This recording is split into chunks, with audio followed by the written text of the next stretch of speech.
Good morning, students.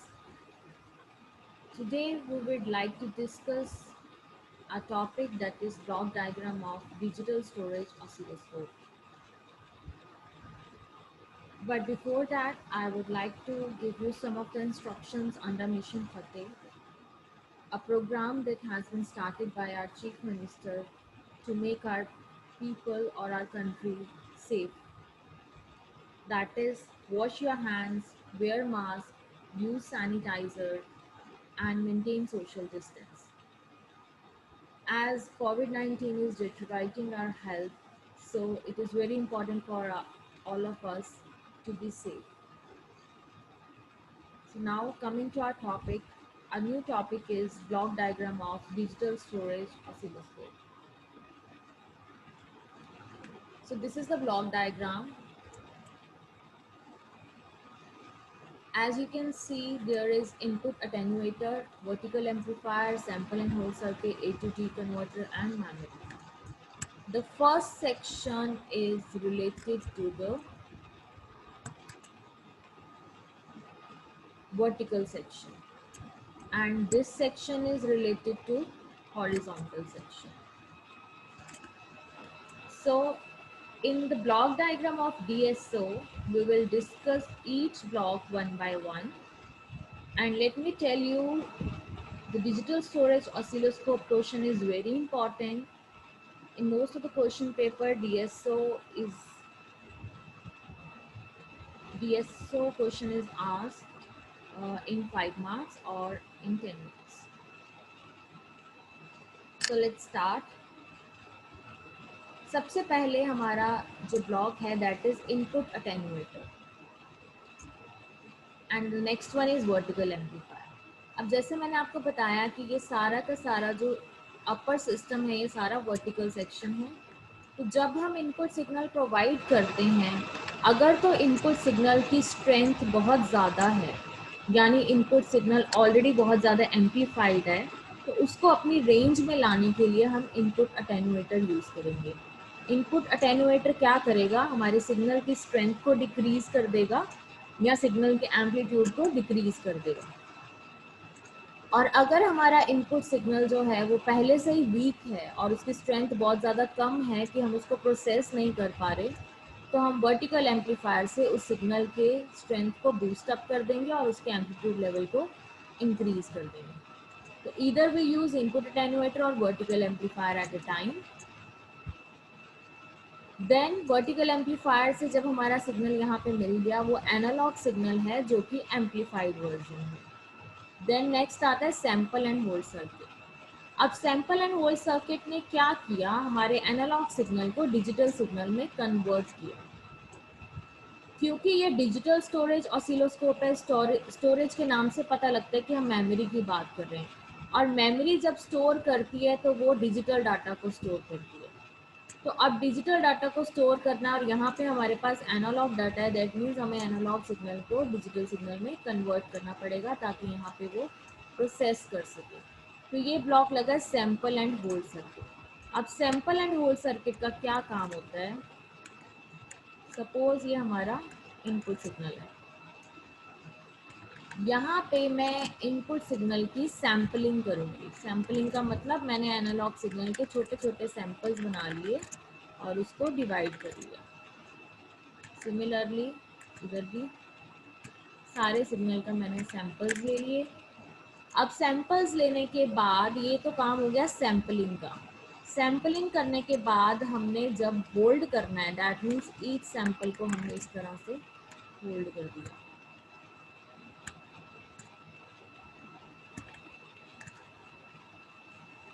Similar way में इधर भी.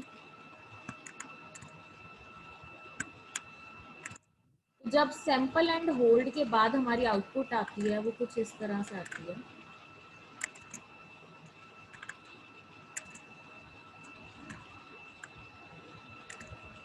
इस तरह पल्सेस की फॉर्म में हमारा सिग्नल कन्वर्ट हो जाता है सैंपल एंड होल्ड सर्किट के बाद.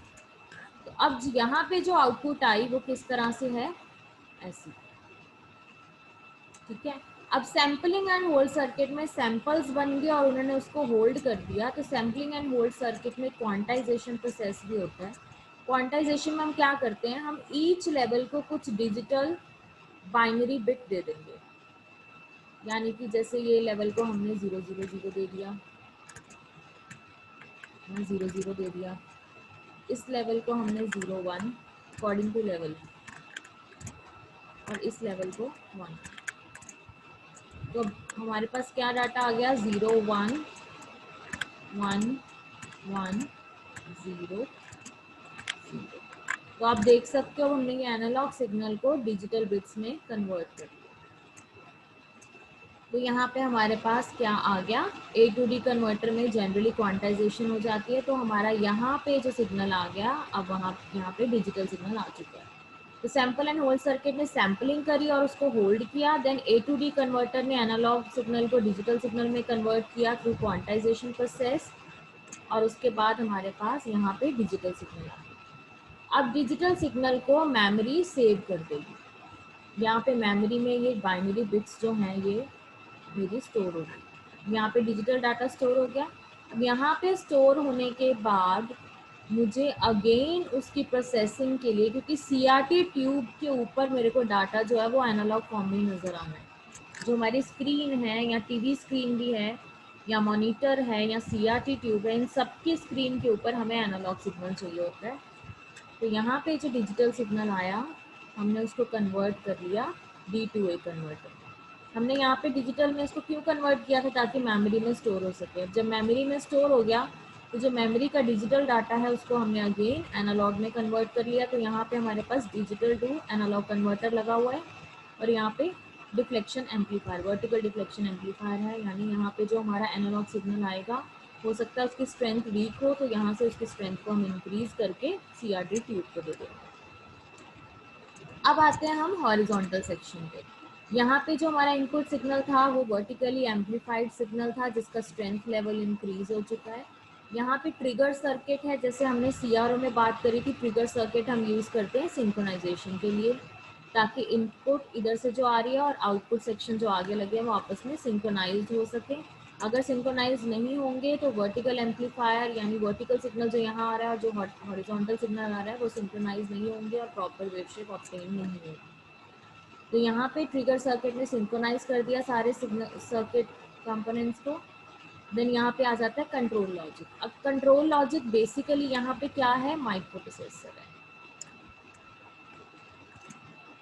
मतलब माइक्रो प्रोसेसर है यहाँ पे, तो ये काफ़ी सारे फंक्शंस कर रहा है। ये क्या कर रहा है, सैंपल एंड होल्ड सर्किट को भी कंट्रोल कर रहा है, ये ए टू डी कन्वर्टर को भी कंट्रोल कर रहा है, और ये मेमोरी को भी देख रहा है कि जो यहाँ पे हमारे पास डाटा है हमें उसे रीड करना है, उसको राइट करना है, या उसको एड्रेस लोकेशन पे भेजना है, या उसका एड्रेस देखना है।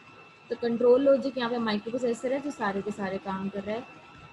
अब यहाँ पे कंट्रोल लॉजिक सबको कंट्रोल करेगा, एंड आफ्टर दैट हमारा सिग्नल जाएगा अगेन D2A कन्वर्टर को। यहाँ पे हॉरिजॉन्टल सिग्नल जो हमारा डिजिटल सिग्नल है, क्योंकि यहाँ कंट्रोल लॉजिक लगा है, इसने भी मेमोरी से डाटा लेके उसको डिजिटल में कन्वर्ट कर चुका है। ये डिजिटल में यहाँ सिग्नल आ चुका है, और उसके बाद D2A कन्वर्टर लगा है। अगेन यहाँ पे क्या करेगा, ये डिजिटल सिग्नल को एनालॉग में कन्वर्ट करेगा। यहाँ पे एम्पलीफायर लगा हुआ है जो एनालॉग सिग्नल की स्ट्रेंथ को बूस्टअप करेगा, और फिर ये हॉरिजॉन्टल डिफ्लेक्शन प्लेट्स को सिग्नल चले जाएगा, यहाँ से वर्टिकल डिफ्लेक्शन प्लेट्स को सिग्नल चले जाएगा। जब दोनों को सिग्नल मिल जाएगा तो हमारा एक प्रॉपर वेव शेप सीआरटी के ऊपर बन जाएगी। तो ये सारा था हमारा डीएसओ का ब्लॉक डायग्राम। जनरली क्वेश्चन यही आता है, explain working and construction of DSO, तो उसमें आपको ये सारा का सारा बता देना। अब इसका एडवांटेज क्या है, इसमें मेमोरी है तो ये डाटा को स्टोर कर सकता है। दूसरा जो हमारा डीएसओ में सिग्नल है वो ज़्यादा सिक्योर है, उसको प्रोसेस करना ज़्यादा इजी है, और सारे कंट्रोल लॉजिक लगा हुआ है तो इसलिए उसको कंट्रोल भी करना इजी है सारे सिग्नल लेवल्स को। और इसमें डिस्टॉर्शन भी कम आती है, क्योंकि डिजिटल सिग्नल में डिस्टॉर्शन के चांसेस कम होते हैं, वो इजीली प्रोसेस हो सकता है, इजीली स्टोर हो सकता है। और एनालॉग में कहीं ना कहीं नॉइस आ जाती है कई बार, और कई बार डिस्टॉर्शन भी उसमें ज़्यादा होती है as compare to digital. So this was all about the DSO. तो DSO जो है ये लेटेस्ट टॉपिक है, ऑलमोस्ट 2 इयर्स पहले ही आपके सिलेबस में ये इंट्रोड्यूस हुआ है। इससे पहले CRO ही होता था। तो अब आजकल हम DSO भी यूज़ करते हैं अपनी लेबॉर्ट्रीज में, ताकि हम प्रॉपर वेव शेप देख सके, प्रॉपर सिग्नल देख सकें और उसकी पूरी स्ट्रेंथ लेवल, उसकी फ्रीक्वेंसी, उसकी वोल्टेज भी हमें स्क्रीन के ऊपर शो होती है. Okay. Thank you for watching this. I hope the concept of DSO is clear to you. Thank you so much.